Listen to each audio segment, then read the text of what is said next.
നമസ്കാരം, എല്ലാവർക്കും പെർഡിസ്കോ എജു വേൾഡിൻ്റെ പുതിയൊരു വീഡിയോ ക്ലാസ്സിലേക്ക് സ്വാഗതം. എല്ലാവരും 10ാം ക്ലാസ് ലെവലിൽ പ്രാഥമിക പരീക്ഷയുടെ തയ്യാറെടുപ്പിലായിരിക്കും. ആദ്യ സ്റ്റേജ് കഴിഞ്ഞ 15ാം തീയതി ആയിരുന്നു. ആ ചോദ്യപേപ്പറിലെ ആനുകാലിക ചോദ്യങ്ങൾ നമ്മൾ ഓൾറെഡി ചർച്ച ചെയ്തു. ഇന്ന് നമ്മൾ അതേ ചോദ്യപേപ്പറിലെ ജനറൽ സയൻസ് എന്ന വിഭാഗത്തിലെ മുഴുവൻ ചോദ്യങ്ങളും അഥവാ 20 ചോദ്യങ്ങളും അതിനോട് റിലേറ്റഡ് ആയിട്ടുള്ള കാര്യങ്ങളുമാണ് നോക്കുന്നത്. ഓരോ ചോദ്യവുമായി ബന്ധപ്പെട്ട് മുമ്പ് ചോദിച്ചതും ഇനി ചോദിക്കാൻ സാധ്യതയുമുള്ള ഏറ്റവും പ്രധാനപ്പെട്ട കാര്യങ്ങൾ ഉൾപ്പെടുത്തിക്കൊണ്ടാണ് ഈ ഒരു വീഡിയോ ക്ലാസ് നിങ്ങൾക്ക് മുമ്പിൽ സമർപ്പിക്കുന്നത്. നമുക്ക് നോക്കാം എന്തൊക്കെയായിരുന്നു ആ ചോദ്യങ്ങൾ എന്നുള്ളത്. ഓക്കെ, ആദ്യത്തെ ചോദ്യം ഇതായിരുന്നു: മനുഷ്യ ശരീരത്തിലെ ഏറ്റവും വലിയ ഗ്രന്ഥി. മനുഷ്യ ശരീരത്തിലെ ഏറ്റവും വലിയ ഗ്രന്ഥി ഏതാണ്? ഓപ്ഷൻ ബി ആണ് കറക്റ്റ് ആൻസർ, കരൾ. അല്ലേ, നമുക്കെല്ലാവർക്കും അറിയാം. എന്താണ് ആഗ്നേയ ഗ്രന്ഥി? ഓപ്ഷൻ എ കൊടുത്തിട്ടുണ്ടല്ലോ, ആഗ്നേയ ഗ്രന്ഥി. പാൻക്രിയാസ് ഗ്രന്ഥി എന്നറിയപ്പെടുന്ന ഗ്രന്ഥിയാണ് ആഗ്നേയ ഗ്രന്ഥി.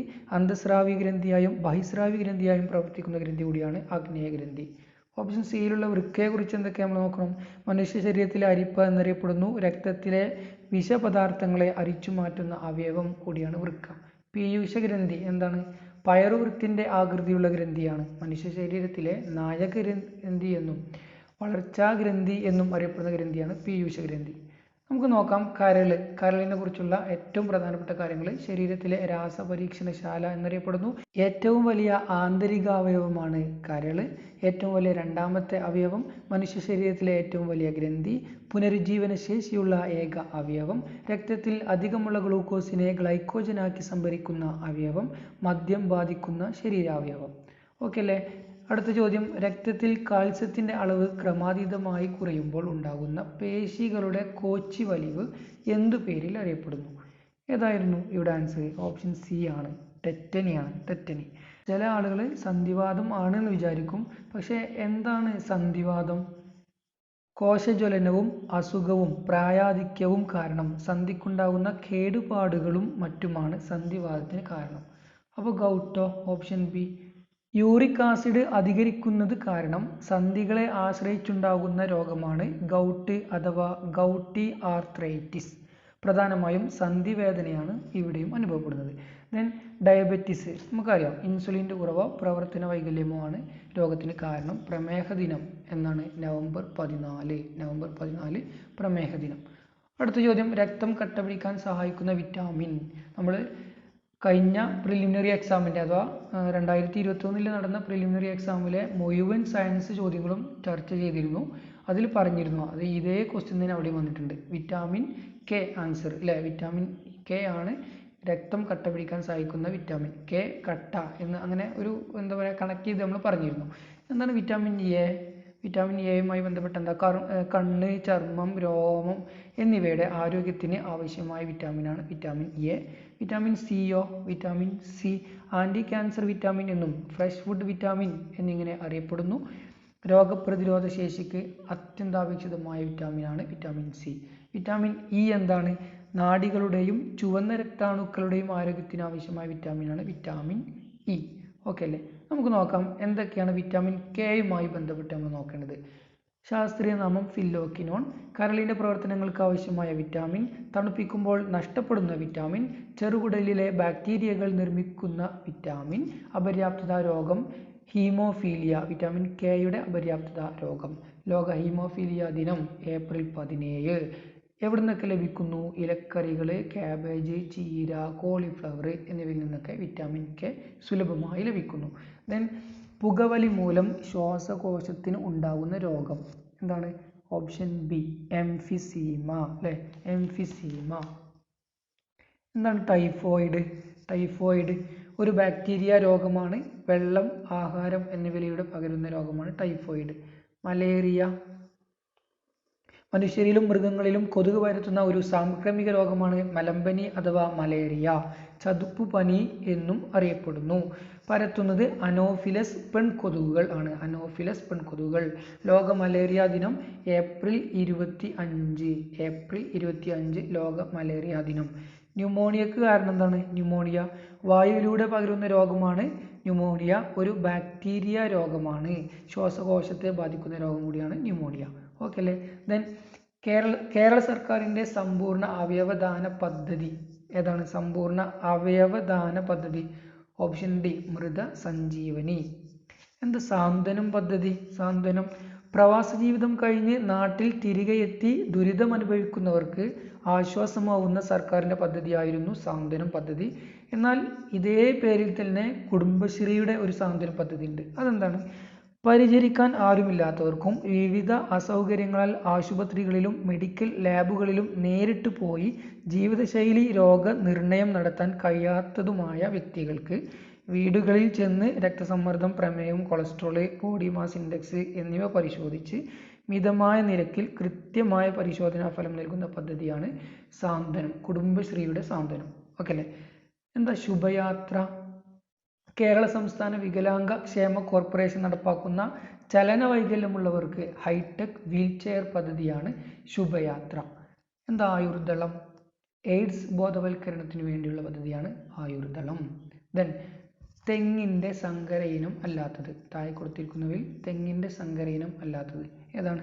ഓപ്ഷനിലുള്ളത് അക്ഷയ. അക്ഷയാണ് തെങ്ങിൻ്റെ സങ്കര ഇനം അല്ലാത്തത്. നമുക്ക് നോക്കാം കുറച്ച് സങ്കര ഇനം സസ്യങ്ങൾ. നെല്ലിൻ്റെ സങ്കര ഇനമാണ് പവിത്ര, ഹ്രസ്വ, അന്നപൂർണ. പയറിൻ്റെതോ ലോല, മാലിക, ഭാഗ്യലക്ഷ്മി, ജ്യോതിക. പച്ചമുളക് ഉജ്ജ്വല, ജ്വാലമുഖി, അനുഗ്രഹ. വെണ്ടയ്ക്കയുടെ സങ്കര ഇനങ്ങളാണ് കിരൺ, അർക്ക, അനാമിക, സൽകീർത്തി. വഴുതനയുടേത് സൂര്യ, ശ്വേത, ഹരിത, നീലിമ. തക്കാളിയുടേതോ മുക്തി, അനഘ, അക്ഷയ. പാവൽ, പ്രിയങ്ക. ദെൻ കേന്ദ്ര തോട്ടവിള ഗവേഷണ കേന്ദ്രം സ്ഥിതി ചെയ്യുന്നത് എവിടെയാണ്? കേന്ദ്ര തോട്ടവിള ഗവേഷണ കേന്ദ്രം ഓപ്ഷൻ ബി കാസർഗോഡ്. എല്ലാവർക്കും അറിയാം. കോട്ടയത്ത് എന്തായിരുന്നു? റബ്ബർ റിസർച്ച് ഇൻസ്റ്റിറ്റ്യൂട്ട് അല്ലേ? മണ്ണുത്തിയിലോ കാർഷിക സർവകലാശാല തൃശ്ശൂരിൽ അല്ലേ? നമുക്ക് നോക്കാം എന്തൊക്കെയാണ് കാർഷിക സ്ഥാപനങ്ങൾ എവിടെയൊക്കെയാണ് സ്ഥിതി ചെയ്യുന്നതൊക്കെ ഉള്ളത്. കാപ്പി ഗവേഷണ കേന്ദ്രം ചുണ്ടേൽ വയനാട്. ഏത്തവാഴ ഗവേഷണ കേന്ദ്രം കണ്ണാറ തൃശ്ശൂർ. നാളികേര ഗവേഷണ കേന്ദ്രം ബാലരാമപുരം തിരുവനന്തപുരം. കുരുമുളക് ഗവേഷണ കേന്ദ്രം പന്നിയൂർ കണ്ണൂർ. കൈതച്ചക്ക ഗവേഷണ കേന്ദ്രം വെള്ളാനിക്കര തൃശ്ശൂർ. വാഴക്കുളം എറണാകുളം. ദെൻ കശുവണ്ടി ഗവേഷണ കേന്ദ്രം ആനക്കയം മലപ്പുറം. അതേപോലെ തന്നെ തൃശ്ശൂർ ജില്ലയിലെ മാടക്കത്തറ. ഓക്കെ അല്ലേ? ദെൻ നാളികേര വികസന board Kochi. Bamboo corporation Angamaly. ഏലം ഗവേഷണ കേന്ദ്രം ഇടുക്കി ജില്ലയിലെ പാമ്പാടുംപാറ. കേന്ദ്ര ഏലം ഗവേഷണ കേന്ദ്രം ഇടുക്കി ജില്ലയിലെ തന്നെ മയിലാടുംപാറ. പുൽത്തേയില ഗവേഷണ കേന്ദ്രം ഓടക്കാലി. കേന്ദ്ര കയർ ഗവേഷണ കേന്ദ്രം കലവൂര് ആലപ്പുഴ. അടുത്ത ചോദ്യം എന്തായിരുന്നു? ഭക്ഷ്യശൃംഖലയിലെ പ്രാഥമിക ഉപഭോക്താക്കൾ ആരാണ്?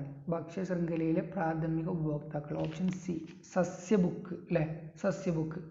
ജന്തുലോകം എന്ന വിഭാഗത്തിൽ നിന്നാണ് ഈ ചോദ്യം വന്നിട്ടുള്ളത്. ജീവജാലങ്ങൾ തമ്മിലും അവയുടെ ചുറ്റുപാടും തമ്മിലുള്ള പരസ്പര ബന്ധത്തെക്കുറിച്ചുള്ള പഠനമാണ് ഇക്കോളജി. ഭക്ഷ്യശൃംഖലയിലെ ഒരു ജീവിയുടെ സ്ഥാനത്തെ കുറിക്കുന്ന പദം പോഷണതലം. ഒന്നാമത്തെ പോഷണതലത്തിൽ ഉൾപ്പെട്ടിരിക്കുന്നത് ഉൽപാദകർ അഥവാ ഹരിതസസ്യങ്ങൾ. ഭക്ഷ്യശൃംഖലയിലെ ആദ്യ കണ്ണി എന്നറിയപ്പെടുന്നു. സസ്യങ്ങളിൽ നിന്ന് നേരിട്ട് പോഷണം സ്വീകരിക്കുന്ന സസ്യാഹാരികളാണ് പ്രാഥമിക ഉപഭോക്താക്കൾ അഥവാ സസ്യാഹാരികൾ. പോഷണത്തിനായി പ്രാഥമിക ഉപഭോക്താക്കളെ ആശ്രയിക്കുന്ന ജീവികൾ ദ്വിതീയ ഉപഭോക്താക്കൾ അഥവാ മാംസാഹാരികൾ. മാംസാഹാരികളെ ഇരയാക്കുന്ന ഇരപിടിയന്മാർ അറിയപ്പെടുന്നത് തൃതീയ ഉപഭോക്താക്കൾ. ഭക്ഷ്യശൃംഖലയിലെ അവസാനത്തെ കണ്ണി വിഘാടകർ. ഓക്കെ അല്ലേ? ദെൻ അന്താരാഷ്ട്ര ജൈവ വൈവിധ്യ ദിനമായി ആചരിക്കുന്നത് എന്നാണ്? ഓപ്ഷൻ ഡി ആണ് correct answer. May 22. Option A April 22 എന്താണ്? ലോക ഭൗമ ദിനമാണ് ഏപ്രിൽ 22. സെപ്റ്റംബർ 16 ഓസോൺ ദിനം അല്ലേ? ഓസോൺ ദിനം. മാർച്ച് 21 ലോക വനദിനം. വനങ്ങളുടെ സംരക്ഷണവുമായി ബന്ധപ്പെട്ട് 1983 കർണാടകത്തിൽ ആരംഭിച്ച പ്രസ്ഥാനം ഏതാ? ഓപ്ഷൻ സി അപ്പിക്കോ പ്രസ്ഥാനം. എന്താ ചിപ്കോ പ്രസ്ഥാനം? ചിപ്കോ എന്തായിരുന്നു? വൃക്ഷങ്ങളുടെയും അതുവഴി വനങ്ങളുടെയും സംരക്ഷണത്തിന് വേണ്ടി 1973 ഉത്തർപ്രദേശിൽ അഥവാ നിലവിലെ ഉത്തരാഖണ്ഡിൽ സുന്ദർലാൽ ബഹുഗുണ ആരംഭിച്ച പ്രസ്ഥാനമാണ് ചിപ്കോ പ്രസ്ഥാനം. അഥവാ ചിപ്കോ എന്ന് പറഞ്ഞാൽ എന്താണ്? മരത്തെ കെട്ടിപ്പിടിക്കുക എന്നാണ്. കുറച്ച് ആളുകൾ മരത്തെ കെട്ടിപ്പിടിച്ചുകൊണ്ട് മരം മുറിക്കാൻ പാടില്ല എന്നൊക്കെ പറഞ്ഞ് അങ്ങനെ ഒരു പ്രതിഷേധമൊക്കെ ഉണ്ടായിരുന്നു. ഇതെന്താണ്? Option B. ഇവിടെ നമുക്ക് നർമ്മദ ബച്ചാവോ ആന്തോളൻ നോക്കാം. എന്താണ്? നർമ്മദ നദിക്ക് കുറുകെ അണക്കെട്ടുകൾ നിർമ്മിക്കുന്നതിലൂടെ പദ്ധതി പ്രദേശത്തെ ആദിവാസികളും കർഷകരും വൻതോതിൽ കുടിയൊഴിപ്പിക്കപ്പെടുന്നതിനും അതുമൂലമുണ്ടാകുന്ന പരിസ്ഥിതി വിനാശത്തിനുമെതിരെ രൂപം കൊണ്ട ഒരു സർക്കാർ ഇതര സന്നദ്ധ സംഘടനയാണ് നർമ്മദ ബച്ചാവോ ആന്തോളൻ. 1989 മേധാ പട്കരുടെ നേതൃത്വത്തിലാണ് ഈ പ്രസ്ഥാനം രൂപം കൊണ്ടത്. 1989. ഓക്കെ അല്ലേ? ദെൻ വൈഷ്ണോയി പ്രസ്ഥാനം എന്തായിരുന്നു? മരങ്ങളെ ആരാധിക്കുകയും അവ മുറിക്കുന്നത് നിരുത്സാഹപ്പെടുത്തുകയും ചെയ്യാനായി 500 വർഷങ്ങൾക്ക് മുമ്പ് രാജസ്ഥാനിലെ സാംബാജി സന്യാസി ആരംഭിച്ച പ്രസ്ഥാനമാണ് വൈഷ്ണോയി പ്രസ്ഥാനം. 500 വർഷങ്ങൾക്ക് മുമ്പ്. ഓക്കെ അല്ലേ? ദെൻ താഴെ കൊടുത്തിട്ടുള്ളവയിൽ ഏതാണ് ഏകാറ്റോമികം? ഏതാണ് ഏകാറ്റോമികം?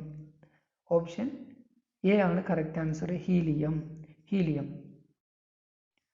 ആറ്റം എന്ന ഭാഗത്ത് നിന്ന് വന്ന ക്വസ്റ്റ്യൻ ആണ്, അതുകൊണ്ട് ആ ഒരു ഭാഗം കുറച്ച് നമുക്ക് നോക്കാം.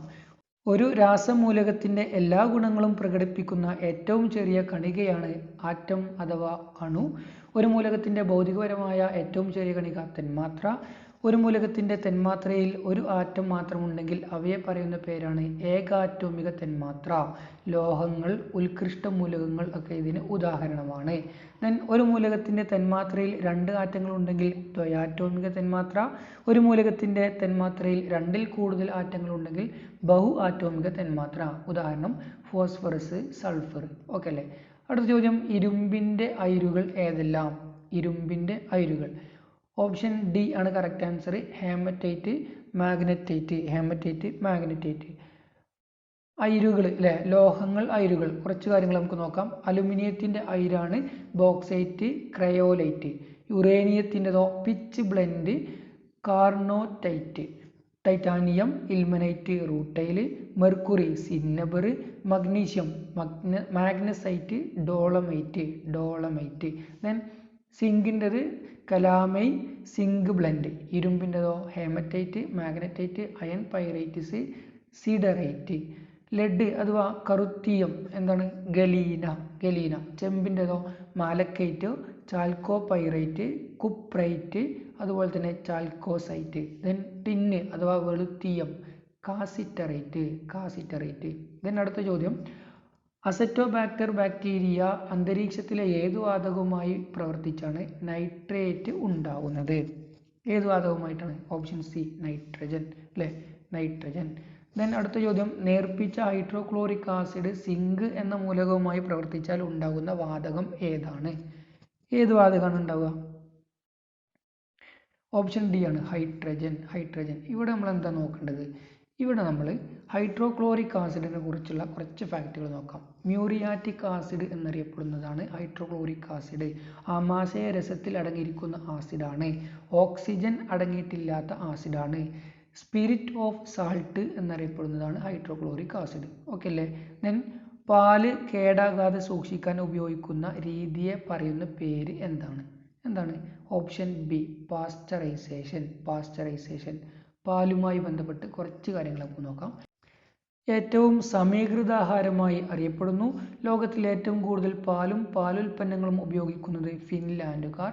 ലോകത്തിൽ ഏറ്റവും കൂടുതൽ പാലുൽപാദിപ്പിക്കുന്ന രാജ്യം ഇന്ത്യ. ഏറ്റവും കൂടുതൽ പാലുൽപാദിപ്പിക്കുന്ന രണ്ടാമത്തെ രാജ്യം അമേരിക്ക. ഏറ്റവും കൂടുതൽ പാലുൽപാദിപ്പിക്കുന്ന ഏതുപോലെ പശുവിൻ പാലുൽപാദിപ്പിക്കുന്ന രാജ്യമാണ് അമേരിക്ക. 2ാം സ്ഥാനം ഇന്ത്യ. പിങ്ക് നിറമുള്ള പാല് യാക്ക്. യാക്കിൻ്റെ പാല. ഹിമാലയൻ പ്രദേശങ്ങളിൽ വളർത്തുന്ന ഒരു മൃഗമാണ് യാക്ക്. പാലുൽപാദിപ്പിക്കുകയും കുഞ്ഞുങ്ങളെ ഊട്ടുകയും ചെയ്യുന്ന പക്ഷികളാണ് പ്രാവ്, ഫ്ലമിംഗോ. പാലൂട്ടി കുഞ്ഞുങ്ങളെ വളർത്തുന്ന ജലജീവിയാണ് തിമിംഗലം. ഏറ്റവും കൂടുതൽ പാലുള്ള ജീവി കൂടിയാണ് തിമിംഗലം. കരയിലെ ജീവികളിൽ ഏറ്റവും കൂടുതൽ പാലുൽപാദിപ്പിക്കുന്നത് ആന. ഓക്കെ. ഇന്ത്യയുടെ പാൽത്തൊട്ടി എന്നറിയപ്പെടുന്ന സംസ്ഥാനം ഹരിയാന. ഇന്ത്യയിലെ പാലുൽപാദനം കൂട്ടാനായി നടത്തിയ സംരംഭമാണ് ഓപ്പറേഷൻ ഫ്ലഡ്.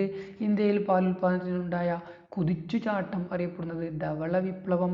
ലോകത്ത് ഏറ്റവും കൂടുതൽ പാലുൽപാദിപ്പിക്കുന്ന പശു ഇനം ഹോളിസ്റ്റീൻ. പാലിൻ്റെ ശുദ്ധത അളക്കുന്ന ഉപകരണം ലാക്ടോമീറ്റർ. ലോക ക്ഷീരദിനം ആചരിക്കുന്നത് ജൂൺ 1. ദെൻ പാലിൻ്റെ 88% വരെ എന്താണ്? ജലമാണ്. പാലിൽ അടങ്ങിയിരിക്കുന്ന പഞ്ചസാരയാണ് ലാക്ടോസ്. പാലിന് രുചി നൽകുന്നതും ലാക്ടോസ്. പാലിൽ അടങ്ങിയിരിക്കുന്ന പ്രധാന പ്രോട്ടീൻ കാസീൻ. പാൽ വെളുത്ത നിറത്തിൽ കാണപ്പെടുന്നതിന് കാരണവും കാസീൻ. പാലിന് നേരിയ മഞ്ഞ നിറം നൽകുന്നത് കരോട്ടിൻ. പാലിലുള്ള അപകടകാരികളായ ബാക്ടീരിയകളെ നശിപ്പിക്കുന്ന പ്രക്രിയയെ പറയുന്ന പേരാണ് പാസ്ചറൈസേഷൻ. ഫ്രഞ്ച് ശാസ്ത്രജ്ഞനായ ലൂയി പാസ്റ്ററാണ് 1862 പാസ്ചറൈസേഷൻ കണ്ടുപിടിച്ചത്. ദെൻ കോൺകേവ് ദർപ്പണത്തിൽ പ്രകാശരശ്മി പതിക്കുമ്പോൾ 30 ഡിഗ്രി പതന കോൺ ഉണ്ടാകുന്നു എങ്കിൽ പ്രതിപതന കോണിന്റെ അളവ് എത്രയാണ്? ഓപ്ഷൻ ബി ആണ് correct answer. 30 degree. Option B 30 degree. ദർപ്പണങ്ങൾ എന്ന ഭാഗത്തു നിന്നാണ് ഈ ക്വസ്റ്റ്യൻ വന്നിട്ടുള്ളത്. നമുക്ക് നോക്കാം. പ്രധാനമായും 2 തരം ദർപ്പണങ്ങളാണുള്ളത്. കോൺകേവ് ദർപ്പണവും കോൺവെക്സ് ദർപ്പണവും അല്ലേ. കോൺകേവ് ദർപ്പണം നമുക്കറിയാം ഇങ്ങനെ ഉള്ളിലേക്ക് കുഴിഞ്ഞുകൊണ്ടായിരിക്കും. കോൺവെക്സ് ആണെങ്കിലോ ഇങ്ങനെ പുറത്തേക്ക് തള്ളിക്കൊണ്ടുമായിരിക്കും. വാഹനങ്ങളുടെ റിയർ വ്യൂ മിറർ ആയി ഉപയോഗിക്കുന്നത് കോൺവെക്സ് ദർപ്പണമാണ്. തെരുവ് വിളക്കുകൾ, റിഫ്ലക്ടറുകൾ എന്നിവയിൽ ഉപയോഗിക്കുന്നതും കോൺവെക്സ് ദർപ്പണങ്ങളാണ്. വാഹനങ്ങളുടെ ഹെഡ്ലൈറ്റുകളിൽ, സോളാർ കുക്കറിൽ, ഷേവിംഗ് മിറർ ആയിട്ട് ഒക്കെ ഉപയോഗിക്കുന്നതും ഏതാണ്? കോൺകേവ് ദർപ്പണമാണ്. കോൺകേവ് ദർപ്പണം. അടുത്ത ചോദ്യം, നഗ്നനേത്രങ്ങൾ കൊണ്ട് കാണാൻ സാധിക്കാത്ത ഗ്രഹം ഏതാ? Option C Uranus. യുറാനസുമായി ബന്ധപ്പെട്ട് കുറച്ച് കാര്യങ്ങൾ നോക്കാം. വലിപ്പത്തിൽ 3-ാം സ്ഥാനത്ത് നിൽക്കുന്ന ഗ്രഹമാണ് യുറാനസ്. ഉരുളുന്ന ഗ്രഹം എന്നറിയപ്പെടുന്നു. ധ്രുവപ്രദേശത്ത് സൂര്യന് അഭിമുഖമായിട്ടുള്ള ഗ്രഹമാണ്. ആകാശദേവനെന്നും അരുണൻ എന്നും പച്ചഗ്രഹം എന്നും അറിയപ്പെടുന്ന ഗ്രഹമാണ് യുറാനസ്. പച്ച കലർന്ന നീല നിറത്തിന് കാരണം എന്താണ്? മീത്തേൻ ആണ്. മീത്തേൻ. ടെലിസ്കോപ്പിന്റെ സഹായത്തോടെ കണ്ടെത്തിയ ആദ്യ ഗ്രഹമാണ് യുറാനസ്. ആകെ 27 ഉപഗ്രഹങ്ങൾ. യുറാനസിന്റെ ഏറ്റവും വലിയ ഗ്രഹമാണ് ടൈറ്റാനിയ. അടുത്ത ചോദ്യം നോക്കാം. പാരമ്പര്യ ഊർജ സ്രോതസ് ഏത്? താഴെ കൊടുത്തിട്ടുള്ളവയിൽ പാരമ്പര്യ ഊർജ സ്രോതസ് ഏതാണ്? ഓപ്ഷൻ ഡി ആണ് കറക്റ്റ് ആൻസർ. LPG അല്ലേ. ഊർജത്തിന്റെ ഉറവിടങ്ങൾ എന്ന ഭാഗത്തു നിന്നാണ് ഈ ചോദ്യം വന്നിട്ടുള്ളത്. നമുക്ക് നോക്കാം. ഈ ഭാഗത്ത് പുനഃസ്ഥാപിക്കാവുന്ന ഊർജ സ്രോതസ്സുകളാണ് ഏത്? പാരമ്പര്യ ഊർജ സ്രോതസ്സുകൾ എന്ന് അറിയപ്പെടുന്നത്. സൗരോർജം, ബയോഗ്യാസ്, ജലം, ജൈവപിണ്ഡം ഇവയൊക്കെ പാരമ്പര്യ ഊർജ സ്രോതസ്സിന് ഉദാഹരണങ്ങളാണ്. എന്നാൽ പുനഃസ്ഥാപിക്കാൻ സാധ്യമല്ലാത്ത ഊർജ സ്രോതസ്സുകളാണ് പാരമ്പര്യേതര ഊർജ സ്രോതസ്സുകൾ എന്നറിയപ്പെടുന്നത്. കൽക്കരി, പെട്രോളിയം, പ്രകൃതിവാതകം ഒക്കെ ഇതിന് ഉദാഹരണമാണ്. ഇനി നമുക്ക് അടുത്ത ചോദ്യത്തിലേക്ക് കടക്കാം. തെർമോമീറ്റർ അളക്കുന്ന ഭൗതിക അളവ് ഏതാണ്? തെർമോമീറ്റർ അളക്കുന്നത് ഏതാ? ഓപ്ഷൻ ബി ഊഷ്മാവ്. ഓപ്ഷൻ ബി ഊഷ്മാവാണ്. നമുക്ക് കുറച്ച് ഉപകരണങ്ങളും ഉപയോഗവും നോക്കാം അല്ലേ. ആദ്യം ആയിട്ട് എന്തായാലും ഊഷ്മാവിനെ ചോദിച്ച സ്ഥിതിക്ക് ഉയർന്ന ഊഷ്മാവ് അളക്കുന്ന ഉപകരണമാണ് പൈറോമീറ്റർ. താഴ്ന്ന ഊഷ്മാവ് അളക്കുന്ന ഉപകരണം ക്രയോമീറ്റർ. ഇനി ഓപ്ഷനിൽ ഉണ്ടായിരുന്ന ബാക്കി 3 കാര്യങ്ങൾ നോക്കാം. താപം അളക്കുന്നതിനുള്ള ഉപകരണം കലോമീറ്റർ. അന്തരീക്ഷ മർദ്ദം അളക്കുന്നതിനുള്ള ഉപകരണം ബാരോമീറ്റർ. അന്തരീക്ഷത്തിന്റെ ആർദ്രത മനസ്സിലാക്കാൻ ഹൈഗ്രോമീറ്റർ. ദെൻ രക്തസമ്മർദ്ദം അളക്കുന്നത് സ്ഫിഗ്മോമാനോമീറ്റർ. വൈദ്യുത പ്രവാഹം അളക്കുന്നത് അമ്മീറ്റർ. ജലത്തിന്റെ സാന്ദ്രത അളക്കാൻ ഉപയോഗിക്കുന്നത് ഹൈഡ്രോമീറ്റർ. ഭൂചലനം രൂപപ്പെടുത്തുന്ന ഉപകരണം സീസ്മോഗ്രാഫ്. കാറ്റിന്റെ ശക്തിയും വേഗതയും അളക്കുന്ന ഉപകരണം അനിമോമീറ്റർ. ഉയരം അളക്കുന്നതിനുള്ള ഉപകരണം അൾട്ടിമീറ്റർ. സമുദ്രത്തിന്റെ ആഴം അളക്കുവാൻ ഉപയോഗിക്കുന്നത് ഫാത്തോമീറ്റർ. അടുത്ത ചോദ്യം, ദോലനത്തിന് ഉദാഹരണം ഏതാണ് താഴെ തന്നിട്ടുള്ളവയിൽ ദോലനത്തിന് ഉദാഹരണം? ഇവിടെ ഓപ്ഷൻ എ ആണ് കറക്റ്റ് ആൻസർ. എന്താണ് ഓപ്ഷൻ എ? ഊഞ്ഞാലിന്റെ ചലനം. നമുക്കിവിടെ ചലനം എന്ന ഭാഗത്തു നിന്നാണ് ക്വസ്റ്റ്യൻ വന്നിട്ടുള്ളത്. എന്തൊക്കെ ഈ ഭാഗത്ത് നമ്മൾ നോക്കണം? ഒരു വസ്തുവിന്റെ നേർരേഖയിലൂടെയുള്ള ചലനമാണ് നേർരേഖാ ചലനം. ഉദാഹരണമാണ് ഞെട്ടറ്റ് വീഴുന്ന മാമ്പഴം അല്ലേ. സ്വന്തം അക്ഷത്തെ അടിസ്ഥാനമാക്കിയുള്ള ഒരു വസ്തുവിന്റെ ചലനമാണ് ഭ്രമണം എന്നറിയപ്പെടുന്നത്. കറങ്ങുന്ന വസ്തുവിന്റെ അക്ഷം വസ്തുവിന്റെ ഉള്ളിൽ തന്നെ വരുന്നു അല്ലെ. നമ്മുടെ ഭൂമിയൊക്കെ ഭ്രമണം ചെയ്യുന്നു എന്നാണ് പറയാം. കറങ്ങുന്ന പമ്പരത്തിന്റെ ചലനം എന്താണ്? ഭ്രമണത്തിന് ഉദാഹരണമാണ്. ദെൻ കറങ്ങുന്ന വസ്തുവിന്റെ അക്ഷം വസ്തുവിന്റെ പുറത്തു വരുന്ന ചലനമാണ് എന്ത്? പരിക്രമണം. സൂര്യനെ പ്രദക്ഷിണം ചെയ്തുകൊണ്ടുള്ള ഭൂമിയുടെ വാർഷിക ചലനം ഏതിൽപ്പെടുന്നു? പരിക്രമണത്തിൽ പെടുന്നു. ഒരു വസ്തുവിന്റെ വൃത്താകാര പാതയിലൂടെയുള്ള ചലനമാണ് വർത്തുള ചലനം. കല്ലിൽ ചരട് കെട്ടി കറക്കുമ്പോൾ കല്ലിന്റെ ചലനം എന്താണ്? വർത്തുള ചലനമാണ്. ദൂരേക്കെറിയുന്ന കല്ലിന്റെ പതനം ഏത് ചലനമാണ്? വക്രരേഖാ ചലനം. തുലനത്തെ ആസ്പദമാക്കിയുള്ള ഒരു വസ്തുവിൻ്റെ ഇരുവശത്തേക്കുമുള്ള ചലനമാണ് ദോലനം. ഉദാഹരണമാണ് ഊഞ്ഞാലിൻ്റെ ചലനം. നമ്മുടെ ക്വസ്റ്റ്യൻ അതായിരുന്നു. ദെൻ ദ്രുതഗതിയിലുള്ള ദോലനത്തെ എന്ത് പറയുന്നു? കമ്പനം എന്ന് പറയുന്നു. കമ്പനം. ഓക്കെ, അപ്പോൾ ഇത്രയുമാണ് കഴിഞ്ഞ ചോദ്യപേപ്പറിൽ ജനറൽ സയൻസ് എന്ന ഭാഗത്തു നിന്നും വന്ന 20 ചോദ്യങ്ങൾ. അടുത്ത ഘട്ടം എക്സാം എഴുതുന്നവർ നിർബന്ധമായും കഴിഞ്ഞ ചോദ്യപേപ്പർ വിശകലനം ചെയ്തിട്ടേ പോകാവൂ.